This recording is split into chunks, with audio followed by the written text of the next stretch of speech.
Halimbawa nag-propose siya sa debo, tapos propose pa lang naman. Wala naman Tapos magbibigay na siya ng engagement ring. Tapos upon na mag-aaral pa rin naman si Beyonce. Kumbaga, at least, mga apod dyan, may apod ba ganyan tatay, Walang kontrata na.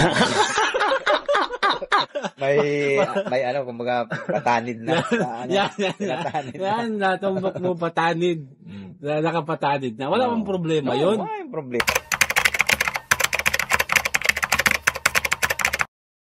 So yan na guys, good morning, good afternoon, and good evening pong muli sa inyo lahat. Ito muli ang inyong lingkod, Batang Elio po. And tayo naman po ngayon ay magbibigay na naman po ng isang reaction regarding nga po dito sa interview ni Sir Olives kay Tatay Beran po. And syempre, wala naman ibang pag-uusapan dyan, kundi tungkol sa EDSI po. And dito natin makikita guys kung talagang firm pa rin si Tatay Beran sa kanyang mga nasabi dati na susuportahan talaga nila kung ano man yung decision na gagawin ni Viancy para sa kanila ni Papa Eds po. And bago tayo tumuloy dun guys, ay syempre wag natin kalimutan mag-thumbs up po. At sa mga hindi pa nakakapag-subscribe, pa-subscribe na rin po. Thank you. And syempre tuloy-tuloy lang po nating suportahan ang buong Team Kalingap sa pangunguna po yan ni Kuya Val Santos Matubang, Ate Eto Vlogs, and syempre si Kalingap Rob. So guys, samahan po ninyo ako at tayo ay magbigay ng reaction. So let's go.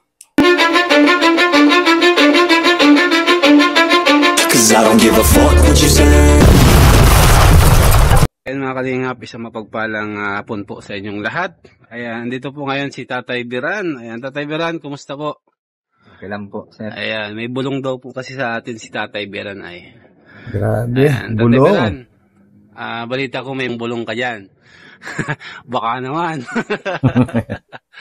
Ayan, matanong ko lang tatay. Siyempre, bilang magulang, ikaw yung nakaka-observe ng ng love team ng dalawa, ni Edo and ni Viancy. Ayan, sa tingin mo lang, ano kaya yung status na nila ngayon?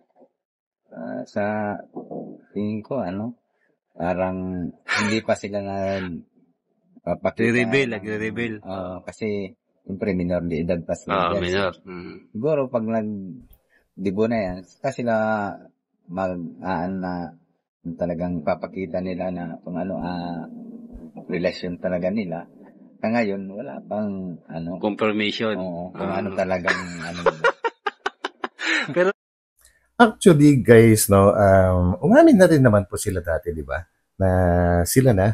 Kaya lang, hindi talaga pwedeng, ilantad naman. Kumbaga, obviously, bata pa underage pa si Viancy. And lalong-lalo na po ngayon guys, meron na naman pong nakikisaw-saw po, dito sa Kalingap na gusto na namang reklamo si Kalingap Rob sa DSWD. Tungkol nga po dito sa mga love team na underage pa daw. Siyempre, sinagot naman po yan na wala naman pong malaswa na ipinapagawa or nakikita or ginagawa na mga love team. Kumbaga, pampagood vibes lang naman yung love team na yan. And kagaya ng dati na kung talagang nasa tabang edad na sila at nagkagustuhan talaga, kagaya nga po ng Rochelle dati na talaga nga namang naging sila, walang magiging problema dun guys kasi may kanya-kanyang damdamin naman po ang bawat isang individual po pero sa ngayon ay kailangan nilang mag-ingat-ingat muna. Pero narinig din natin kay Nanay Hansel before nung na-interview naman siya ni Kuya Val na talagang hindi sila makikialam sa kung ano man ang magiging desisyon ni Viancy po kapag siya po ay nasa legal age na. Siyempre, doon natin makikita kung gaano kabuti naman ito mga magulang na ito kasi napakalaki ng respeto po nila kay Viancy. And hindi lang basta respeto guys, malaki rin po ang tiwala nila. Kaya binibigay din po nila yung blessings kay Viancy. Tuloy. Sa tingin mo, Tatay Beran, kung ikaw bilang magulang, yung mo lang, sa tingin mo lang, malapit-lapit na ba sa katotohanan? Siguro, hindi ko nga alam kung ano ang pasabog ni Ito. Uy, Kung ano ang pasabog ni Ito. medyo lumihis yata si Tatay Biran sa kanyang kasagutan doon ah. Ano ba yung pasabog na sinasabi? Actually guys, may nabanggit before si Papa Eds, no? Yung merong helicopter, may confetti, yung mga ganyan-ganyan. Well, alamin natin yan guys. Confirm natin dun sa magpapahiram ng helicopter. Balitaan ko kayo. Yan. Para namang no? Pero kung ano man po yung pasabog, ako naman po ang ini-expect ko dyan is yung ilalantad na nila kung ano mang relasyon yung meron sila at ang dami natin nag-aabang dyan guys. Yung confirmation po So, yun ang sa tingin ko ay mas sigurado na mangyayari sa mismong debut ni Biancy po. Kung meron din po kayong mga iniisip dyan, comment din po ninyo guys. Ano daw, baka sabi ko, iniisip niya, baka magsabi na kung ano I think so. ano niya sa debut ni Biancy. Di ba? Balita Kasi na wala namang problema yun sa atin. Siyempre, The normal best na talaga. yun, kung anong, basta kung gusto parehas sila yung nagkakagusto, walang problema yun. Kasi wala namang makakapigil yan. Sila naman dalawa ang Correct. nagkakait. So, tama yun guys. Kasi, di ba dati, may mga magulang yung medyo lumang panahon, no? Na yung mga magulang mismo yung nagsiset kung sino yung mapapangasawa ng kanilang mga anak. Especially sa mga mayayaman, nangyayari po yan para hindi na lumayo yung kanilang mga kayamanan po, And, kahit naman siguro hindi mayaman, ganun ay hindi pwedeng pakialaman talaga yung decision ng anak. Kasi tama nga, sabi ng tatay ni Biancy na sila naman po ang magsasama. Sila magkakaintindihan. Ang kailangan lang talaga ng magulang guys ay suporta. Kapag nagkaroon na sila ng problema, yung mga anak nila, paliwanagan nila kasi sila yung mas nauna na at mas marami ng experience pagdating po sa relasyon po So I think perfect talaga yung mga magulang po ni Biancy. Unlike sa iba guys, kahit yung mga sa iba, ibang families, kahit hindi sila mayaman, kagaya ng sinabi ko kanina, ay pinakikialaman pa rin nila yung makakarelasyon ng kanilang anak. Gusto nila sila pa rin ang pipili. Ang hirap naman ng magiging sitwasyon ng kanilang anak kapag kaganoon po ang ginawa ng magulang po dahil kahit hindi mo gusto, kung yun ang kagusto ng magulang mo, ay talagang pipilitin mo yung sarili mo. Paano ka pasasaya ng ganon? Di ba? Tindihan ko nga. Sila, andun. Wala kaming, sa mga ganyan. Hindi naman kayong kumukontra. Yun. Correct? So, wala palang problema si Wala pong Kuya Edo problema. kung sakasakali, Kung sakali man na talagang magseryoso na siya at nasa edad na, ay, walang problema yun. Nasa edad na kasi si Edo si Bian sila nga ang minor pa. Kaya kung magdebo na siya, na kung talagang magsabi na si Edge na kung plano niya, walang problema. Tatanggapin po ni Tama po yun. Alam naman natin na nasa tamang edad na si Papa Eds, pero huwag natin kalimutan na kailangan i-consider ang part naman po ni Biancy. Hindi pwedeng one-sided lang yung i-consider dyan. Diba, guys? And one more thing, may mga pangarap din si Biancy para sa kanyang sarili at para sa kanyang pamilya. Kaya, actually, nabanggit nila, napag-usapan na before, kahit magkatuluyan sila or maging engaged sila, hindi pa naman kaagad-agad yung kasalan na yan. Mga, di ba sabi, mga 2 years later after debut. So, mahaba-habang panahon pa yan para paggandaan. Di ba guys? Yan. Ayoko. Kasi, yun, niya basta, tama. Tama. Yan. Sa tamang panahon. Nasa tamang panahon, tamang paraan. Tamang paraan. Yan. And, syempre, may respeto sa inyo. Ay, yan ang talagang meron kay Papa Eds. Yung respeto, hindi natin maitatapwa yan dahil kitang-kita naman natin yan, guys, di ba? Yung respeto sa inyo, di ba? Opo. Yun naman talaga po ang importante doon. Yung respeto sa magulang. Actually, hindi lang sa magulang dapat, pati sa pati kay Biancy, talagang kailangan mataas ang respeto ni Papa Ed, which is nakita na rin naman natin yun, guys. Isipin nyo, noong dati, nung nakatira pa sila sa masalong-salong, madalas maghatid at sundo si Papa Eds doon kay Biancy po, gabi na, madalas. So, ang dami niyang pagkakataon na mag-take advantage kay Biancy kung wala siyang respeto po, Kanya nga lang, talagang iginalang niya yung pagkababae at pagkatao po ni Viancy. So, yan. Wala namang problema, Wala pong problema sa Kasi, usap-usapan, grabe daw yung pasabog sa abangan natin yan. Ako nga kung anong pasabog yun. Baka sabi ko, mag-amin na. Ibiran, malamang natin yung usapan natin. Kahit kasi ako kinakabahan dyan sa pasabog na ni Edo. Yan nga Kaba talaga yung pasabog na sinasabi. Kung anong klaseng pasabog yun. Kasi may haka-haka lang to. Na baka daw may pumuntang helicopter. Tapos yung helicopter, biglang magsasabog ng kumpeti doon. Tapos may bababa na tarpaulin. May nakasulat daw doon. Sulat. Alam ko na yun. Luma na yun. Parang naisip ko na yun. Imagine mo dati. Pero kung ano man yun, nakahanda ka. Walang problema yun. Walang problema sa'yo. Kasi, dibo na yun nasa tamang edad na. Kung payag na si Biancy, kung anong desisyon. Desisyon pa rin ni Biancy, kung payag siya. Hindi ako maghimasok sa desisyon niya. Dapat talaga. Si nanay kaya? Anong desisyon ni nanay? Kung saan I think si nanay naman wala rin problema kasi ilang beses na rin pong na-interview siya ng si Kuya Val and I think si Kalinga Prab na-interview din before, And pareho lang din sila nasagot ni Tatay Veran na talagang si Biancy. Na kay Biancy ang desisyon. Ang sa magulang, yung part nila is sumuporta lang. Yun. Very good. Wala naman Nag-usap na kayo? Nag-usap na kayo? Wala kaming sa anak namin. Kung sino gusto niya. Tama. Kumbaga, ano na kayo kay Edo, ang mga po dyan? Boto na. Oo. Kumbaga, wala naman masama doon kay Edge kasi kabuting tao naman. Ano man masama doon kay Edge kasi kabuting tao naman.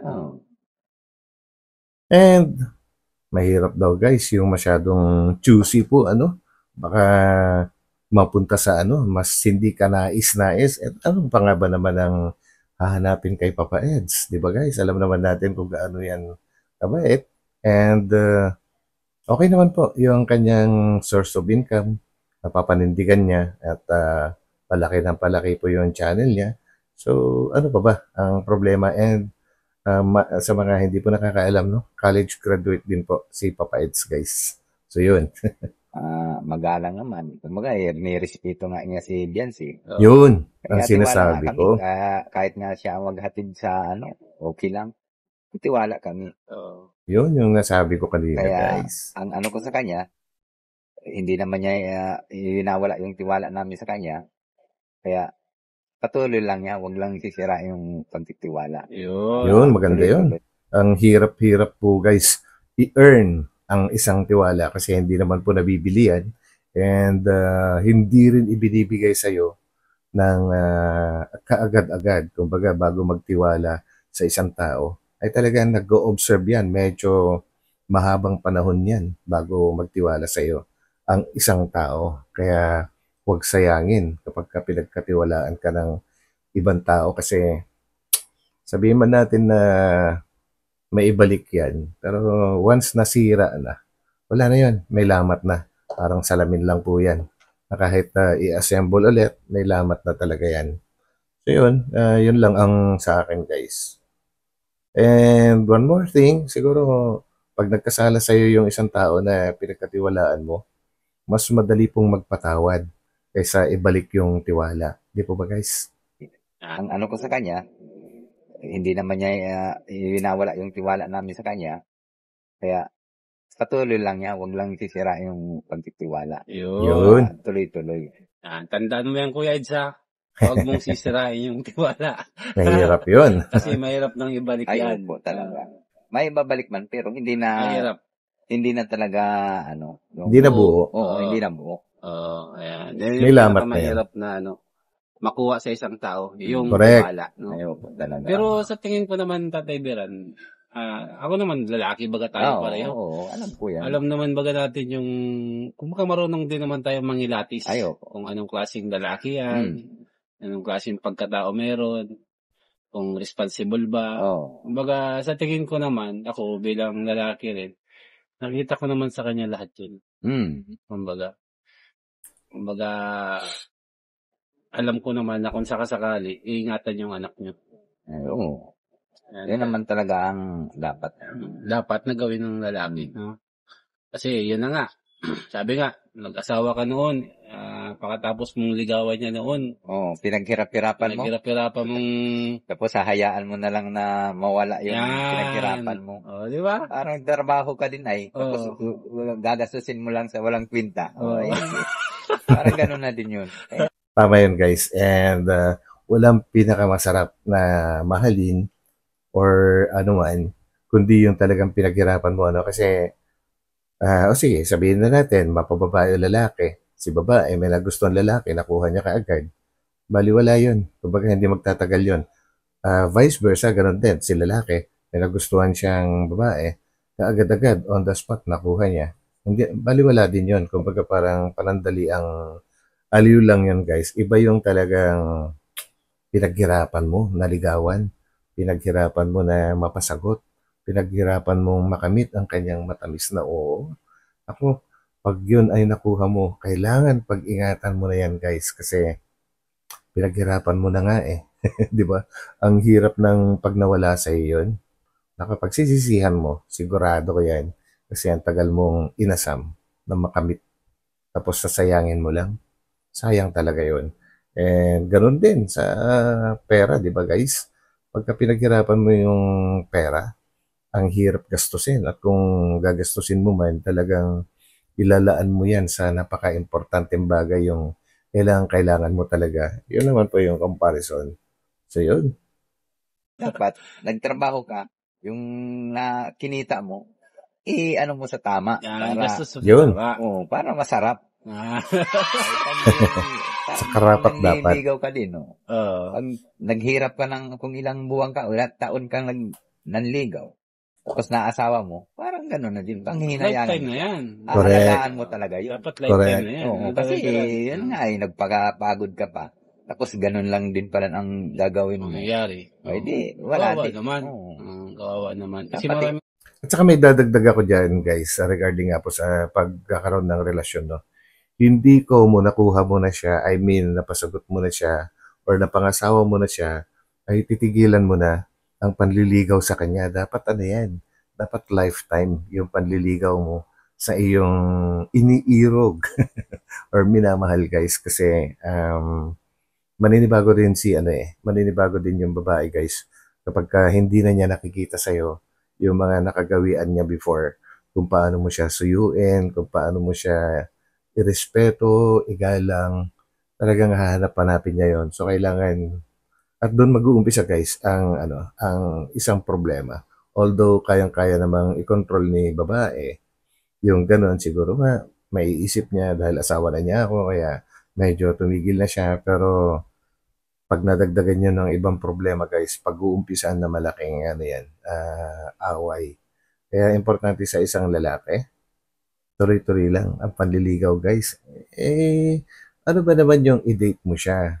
Kahit twice a month, kada sahod, mga ganun ba? O lumabas man lang kayo, kahit maglakad-lakad, yung nag-uusap kayong dalawa lang, binabalik-balikan ninyo yung inyong nakaraan. Kumbaga, naaalala nyo pa kung paano kayo naging ganun, ganito, di ba? Yan ang pinakamasarap dyan eh. Kaya advice ko sa aking mga kapwa lalaki, huwag tayong titigil, guys, sa panliligaw sa ating mga minamahal. Yan tandaan yan. Mga ganyan ba? Sayang naman pati yung pinaghirapan. Kung magpapaasa ka man lang, kunyari lang pala yung mga ganun-ganun. Dapat talagang, Totohanan. seryoso na. Hanggang sa Lifetime na dulo yan. na. Oh. Till death do us pa dyan. Tama Kasi yun. walang katutududon. Payag na payag. Basta. Wala naman po tayong magagawa pati dyan. Darating man talaga. Yan. Kumbaga. Ang ano lang sa atin, yung, siyempre, mahirap baga ang buhay. Ayun. Sa atin baga tatay, talagang ako, nag-asawa ako, hirap na hirap talaga, hindi pa ako pulis to. Kaya, katulad nga sa amin, kaya gusto kang makatapos yung mga anak ko, kahit babae yan. Kasi, kung sakaling may tulong yung lalaki, parehas ka. So yun guys, no, hindi lang yun. Hindi lang dahil kailangan magtulungan, kaya kailangan makatapos ang isang babae. Para sa akin, actually, nabanggit ko na to before, kaya lang babanggitin ko ulit guys, para sa mga iba na baguhan pa lang sa aking channel po, no? So gusto ko ring i-share ulit kung bakit napaka-importante na makatapos ang isang babae at maging degree holder at magkaroon ng chance na makapaghanap din po ng magandang trabaho po, ano, kasi hindi natin masasabi along the way kapag nagkapangasawahan na kayo, hindi natin may iwasan na magkaroon ng ng hindi pagkakaunawaan. And ang pinaka-worst dito ay matuluyan kayo na maghiwalay. Or sabihin na natin, iniwan ka ng isang lalaki. Yun. So, kawawa ka naman kung wala kang kawawa naman yung babae guys kung wala siyang power para buhayin yung kanyang sarili. So, importante talaga na may pinag-aralan ang isang babae para iwan ka man ni lalaki, parang okay lang sa'yo. Kasi buhay ka rin naman, mabubuhay mo rin yung mga anak mo.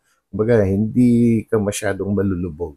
So, yan. And kaya ko binabanggit to guys, is marami na ako nakita na ganun, na nagiging kawawa talaga yung babae pagka iniwan siyang biglaan ni lalaki. And hindi ko sinasabi to na mangyayari sa EDSI guys. If ever na maging sila talaga, ito yung nababanggit ko lang para malaman din po ng iba ang aking kaisipan. So, tuloy natin. Yung tutulungan, hindi kayo mahihirapan. Gusto ko yan si Biancy, makatapos pa rin. Kasi, hindi na kasi uso ngayon yung lalaki lang yung buong buhay. Kasi sa hirap ng ngayon, kahit pa nga yung may mga pinag-aralan na may mga na talaga, hawak may mga professional na talaga. Hindi pa hirap pa din maganang buhay, talagang mahirap pa. Talagang nahihirapan pa din sa trabaho. Tama yun. Opo yan, kasi ang dami-dami, di ba, taon-taon or twice a year, ang dami pong gumagraduate, ang daming graduates sa Pilipinas, pero hirap na hirap pa rin magkaroon ng magandang trabaho. Dito naman sa Pilipinas, kung hindi ka lang mapili, madali maghanap ng trabaho guys, pero siyempre, naghanap din tayo ng okay. Yung kung ikay isang degree holder, naghanap ka rin ng naayon sa iyong tinapos po, So, yun, doon natatambak yung doon natatambak yung mga unemployed na mga graduates, kaya napipilitan yung iba na mga ibang bansa. So, yun, ang how much more pagka wala kang tinapos, lalo kang mahirapan, di ba guys? Kami Tatay Bero, paras kami may trabaho ni Macy's, pero sa totoo lang, kukumpare namin yung sahod namin pareho sa anak namin. Talagang kulang. Kulang po hindi talaga. Siya sapat. Dahil sa bilihin lang ngayon, yung mga bilihin, nabamahal po baga. Kaya dapat parehas talaga may trabaho yung babae sa kalalaki. Yes, gusto ko lang masagot naman yung sinabi ni Sir Olives tungkol naman sa kanila ng kanyang business, alam naman natin guys na malaki po ang sahod ng mga pulis ngayon. Kumbaga talagang nagdoble, triple. Tapos nagtrabaho din yung kanyang wife and ilan lang yung anak nila. So, at nasabi nga po niya na hindi sapat. Yun naman po ay nakadepende na yun kung anong lifestyle meron kayo, di ba? Gets nyo guys? Kung ang kinikita nyo ay ginagamit nyo para lang sa tama na kasi yung kita nila Sir Olives, hindi ka na magugutom dyan kumbaga para sa ibang simpleng pamilya kung magkakaroon ng ganong income, sobra-sobra yun sa sapat. Tingnan nyo naman, naka-SUV, may sariling bahay, di ba? Sapat na yun para sa simpleng pamilya. Pero sino nga ba naman ang hindi nangangarap magkaroon ng iba-ibang bahay, investment, yung mga ganyan, iba-ibang sasakyan, nakakapag out of the country, lahat naman siguro nag-iisip. Kaya siguro nasabi ni Sir Olives na hindi sapat dahil may mga pangarap din sila na mas higit pa kaysa sa kung ano man yung meron na sila sa ngayon. Yun. Kaya, pero kung sakasakali, sangayon ka naman kung sakali, alimbawa, mag-propose. Kung sakali lang ito, tataya, mag-propose na si Eds sa Dibu. Oo. Alimbawa, nag-propose siya sa Dibu, tapos, propose pa lang naman. Oo, wala naman. Tapos magbibigay na siya ng engagement ring. Tapos, upon na, mag-aaral pa rin naman si Biancy. Yun, maganda yun. At least, kumbaga, mga apod dyan, may apod ba ganyan, tatay, Walang kontrata na. may kumbaga, patanid na. Yan, natumbok mo, patanid. May bakod na guys, babakuran. Well, the best yun. At least, hindi mo nakasal yung pag-uusapan. Kumbaga, engagement muna. Para kahit papano, kalahati. Kumbaga, sure ka na sa'yo talaga siya, di ba? Kasi naman yung madaliin yung kasalan. Medyo, I don't know. Nasa sa kanila naman talaga yan. Di ba guys? Nakapatanid na. Wala bang problema yun? Wala yung problema. Basta ang malaga, makatapos pa rin si Biancy. Para at correct. Least, hindi man baga kasi talaga natin masabi ang buhay. Ang YouTube naman, hindi rin natin masabi yan. Talaga. Kung hanggang kailan yan. Ay, taaram kung hanggang saan ang pag-vlog baga. Ang kagandaan lang yan, kahit kumbaga... Regarding naman sa YouTube guys, I think hindi na mawawala yan. Kung mawala man ang YouTube, magkakaroon ng kapalit yan or kapantaywan lang. Ang magbabago lang dyan guys is yung mga vlogger. Kung hanggang kailan ka sinusuportahan or pinanunood ng mga dati nang nanonood sa iyo, kasi ang dami-dami pong mga sikat na vloggers dati na nagsipaglubugan na. Ayun. Kaya kasi padami na ng padami yung mga bago po ngayon. Kaya nangyayari na lumulubog din yung iba po So yun, pero sa YouTube nandyan na lang yan. Kaya importante, habang malakas ang kitaan, kailangan mag-invest, di ba? And I think the best na investment is real estate talaga, di ba? Properties, yun ang samantalahin dapat nila. And yun, kung ganun, ay ang real estate kasi guys, pataas naman po ng pataas ang value niyan, never na bumaba ang value ng properties. Ganun na rin po sa ginto, 'di ba? Mas maganda mag-invest doon kaysa ipunin mo lang sa bangko, tutulog lang doon, wala namang kinikita, 'di ba guys? Kung talagang sila man, walang problema basta makapagtapos talaga ng pag-aaral. Para pagdating ng panahon na bumagsak man ng YouTube, may ibang pwedeng makapag-apply ng trabaho, makapag-provide pa. Kung And as far as I know, parehong mahilig magnegosyo si Papa Eds tsaka si Biancy po, So, sabihin na natin, bumagsak nga si YouTube, meron silang fallback, meron silang mapupuntahan na kaagad-agad ay makakapag-secure sa kanilang buhay po, habang naghahanap pa ng ibang pwedeng pagkakitaan, may fallback ka agad-agad. Yun, pareho ng utak negosyante naman itong dalawa. And katunayan nga, nagpaplano rin si Papa Eds na magtayo ng car wash, which is magandang po yun. Magandang negosyo po yun guys. So, tuloy natin. Man yung natapusan niya, magamit niya pati. Oo, kaya, grabe, napakaswerte naman pala ni Edo. Wala nang hadlang. Totoo yun. Mabait naman si Ed. Mabait naman si Edo. Tama. Wala naman akong masabi sa Saka pati sa mga ganyang edad baga, tayo baga, pag umaedad na sa mga ganyang edad, ang gusto talaga natin kahit paano, makapag-asawa na rin baga. Kasi, kami nga kaso lang mahirap pag ako ang nag-a-adjust talaga kahit okay lang. Dahil mahal ko yung pamilya ko Yun, galing. Ina-adjust ko. Ayos yan. Matanda ako sa kanya Ako nag-iintindi. Ilang taon tatay yung agwat niyo? 10. 10 din, dekada din pala. So si Biancy ngayon, 17. 17. Tapos si Edo, 29 pa lang yata si Edo. 29 yata. Ano din ilang taon din.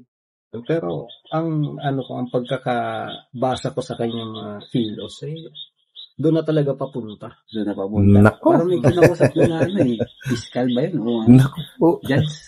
May judge na. Ang ko sa kanya, parang may nidalaka daw siya na hindi niya lang masabi pag tinatanong ko siya about sinumar na yan. Certificate of no marriage. ng munisipyo. Nako. Mukhang doon na nga talaga papunta. Mari pagkatapos ng dibok. Pagkatapos ng dibok, malapit na. Anong buwan na ngayon? September 12. Si ano na ngayon? June. July, August, September. 3 months remaining na lang. 3 months remaining after niyan. So guys, grabe ang dami nating nakaka-excite ako actually. Kahit ako lang, na-excite ako kung ano yung talagang mangyayari pagdating ng debut po ni Biancy. And so yan, pakakabangan po natin. And yan, at malinaw na hindi kokontra ang mga magulang po ni Biancy. Kumpirmado na yan kasi marami na po nag-interview sa kanya tungkol doon sa bagay na yon. And he stands firm naman po na talagang pinaninindigan niya yung mga nasabi na niya dati. At yun pa rin ang kanyang isinasagot sa lahat po na nag-i-interview sa kanya. So, nagiging consistent po siya sa kanyang sinasabi. It means totoo yung kanyang sinasabi po na hindi sila makikialam sa desisyon ni Biancy. So, yan guys, hanggang dito na lang ulit and magkita-kita ulit tayo sa aking susunod na upload. So, God bless po sa lahat. Huwag kalimutan mag-thumbs up. Yun lang po ang hiling ni Batang Elio guys. So, pansamantala, magpapaalam po muna ako and God bless po. Bye-bye.